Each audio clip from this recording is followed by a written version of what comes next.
Hello and welcome to the John Ark Show. Today's episode is called Vampire Real Estate. Before we begin, I want to encourage you to subscribe to our channel for free. You can also like, comment, and follow us. We're going to have a lot of great celebrity interviews coming up, so make sure to click on that notification bell so you can be notified every time we upload a new episode. Also, we ask that you post a link to today's show on all your social media to spread the word and let everybody know about the show. Now, let's get started. There's a new category of real estate out there that is scaring people to death. It's bankrupting some people who buy it. It may look like a good deal until you own it, and then it owns you. It can even end your marriage or relationship. It can empty your bank account. It can give you a nervous breakdown and has already done so to a lot of people who have purchased it. It can even make you never to want a home again. Remember the young girl in the Exorcist movie who was possessed by the devil, the original Exorcist movie? Well, these homes are blood-sucking financial equivalents of just that.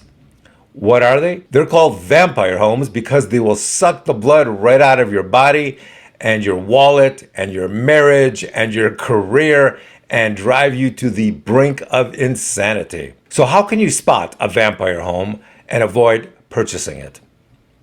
Well, there are some telltale signs. First of all, check Zillow over the last decade or two for that home to see how many times it has been sold in that time period.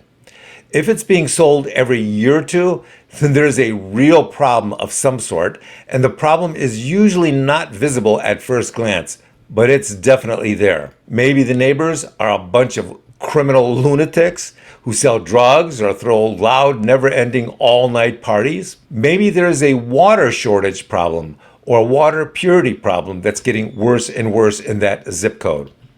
Maybe there are some incredibly high voltage power lines near your vampire home that are causing high rates of cancer in your neighborhood. Maybe the home's local school district has gone completely insane, as many have across the country, and the parents can no longer allow their children to be subjected to their lunacy. A lot of school boards are now being voted out because they're trying to force a curriculum and subject matter on 5 and 10-year-old children that many feel is criminal in nature. Maybe the zip code this vampire home is located in is seeing highly accelerated and increasing property taxes. So, what can you do to protect yourself from these real estate vampire homes that can and will destroy you financially or emotionally if you happen to buy one? Well, we believe that every home buyer in America who finds a home that they like should walk down the neighborhood, start knocking on the doors of neighbors, and start asking them questions. What do you think? Tell them you're thinking about buying a home. What do you think of the neighborhood? What do you think of the neighbors? What do you think of the safety of the neighborhood? How about the city services? Is the city answering 911 calls? Are they pursuing and arresting and prosecuting criminals? Things like that. Drive through the neighborhood in the evening and on the weekends. Keep checking, keep looking, because whatever it was not apparent to the last half dozen people who bought the home, but yet they still proceeded. But in this day and age, that's no longer possible. You have to be very vigilant. So look at the cars on the streets and in the driveways. Are these cars normal or are they jalopies? What about the property taxes? Are they increasing reasonably or unreasonably? You can check all that on Zillow as well. Next, take a look at the demographics of the neighborhood.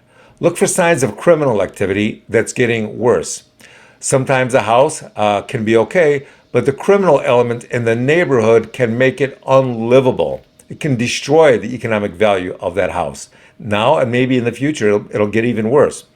One famous actor I know was living in a nice neighborhood in the Santa Monica area near the ocean while he and his wife woke up one day and they saw a bunch of gangbangers sitting on their front porch. When the wife went out to tell them to leave, they started showing their guns, brandishing their guns. Well, you can imagine what happened. The couple moved out of the house and relocated up to Central California, where they now live on a beautiful farm near the ocean. So if you're shopping for a home, make sure you look very hard. Don't just take what your real estate agent says for granted. Remember, they probably have countless other clients that they're trying to help at the same time they're trying to help you. You've got to do your own research. Make sure the home you're considering doesn't turn into a vampire home. Good luck, and thank you for watching. I want to encourage you to subscribe to our channel for free. You can also like, comment, and follow us. We're going to have a lot of great celebrity interviews coming up, so make sure to click on that notification bell so you can be notified every time we post a new episode. Also, post a link to today's show on all your social media to help spread the word. Thank you, and we shall talk to you soon. Bye-bye.